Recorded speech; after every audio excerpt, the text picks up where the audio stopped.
बिस्मिल्लाहिर्रहमानिर्रहीम। په نننۍ ویډیو کې تاسو ته به د ښودلو کوشش کوو چې څنګه تاسو خپل چینل ګرو کولی شئ، مخې ته بوتلی شئ. نوي یوټیوبران کومې غلطیانې کوي چې د هغوی د وجې نه د هغوی چینل د مخې تلو نه په شا تلل شروع شي.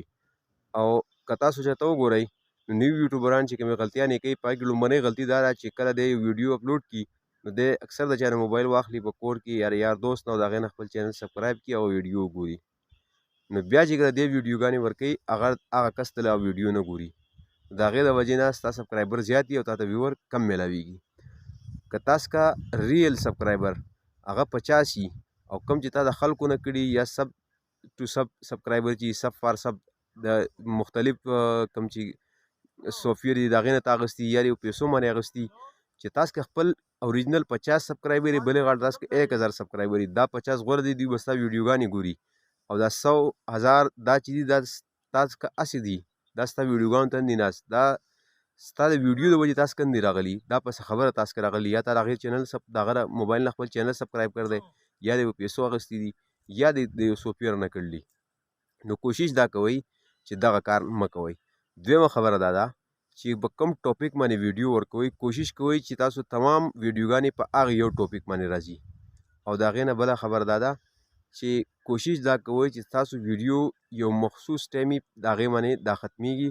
لکه مثال په طور باندې زما ویډیوګانې چې دي هغه 2.5 منټه 3 منټه 1.5 منټ دی، نو ما له کوشش پکار دی چې دغه ټایم پورې ویډیو جوړوم. ځینې کسان یې نوي یوټیوبران یو ویډیو 10 منټه یي، بله ویډیو 2 منټه یي، بله 1 منټ یي، د دې سره هم ستاسو په چینل باندې ډېر بیکار اثر پرې واصل کېږي. د هغې نه علاوه شارټ ویډیو کوشش کوئ چې دا کمې ورکوئ، په هغې سبسکرایبر تاسو ډېر میلاویږي، خو د هغې چې کوم سبسکرایبر دي هغه ستاسو لونګ ویډیوګانې نه ګوري، نو هلته ستاسو سبسکرایبر هغه په زرګاو باندې او دلته ویور په سلونو باندې هم نه وي، 100 یا 200 په دې کې، او سبسکرایبر خو 2000 3000 4000 5000 وي، نو دې سره هم په چینل باندې غلط اثر پرې واصل کېږي.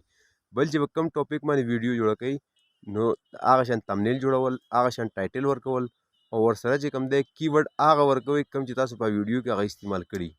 لکه مثال په طور باندې اوس کرکټ چلیږي، دا ویډیو به کرکټ جوړه کړله او ټاپک به کې ته د پولیټکس په باره کې ورکوئ، ته به کې د فوټبال په باره کې ورکوئ، یا بل یو ټرینډ چلیږي ته به کې د هغې په باره کې ورکوئ. نو چې په کوم ټاپک باندې ویډیو کیورډ به کې هغه ورکوئ.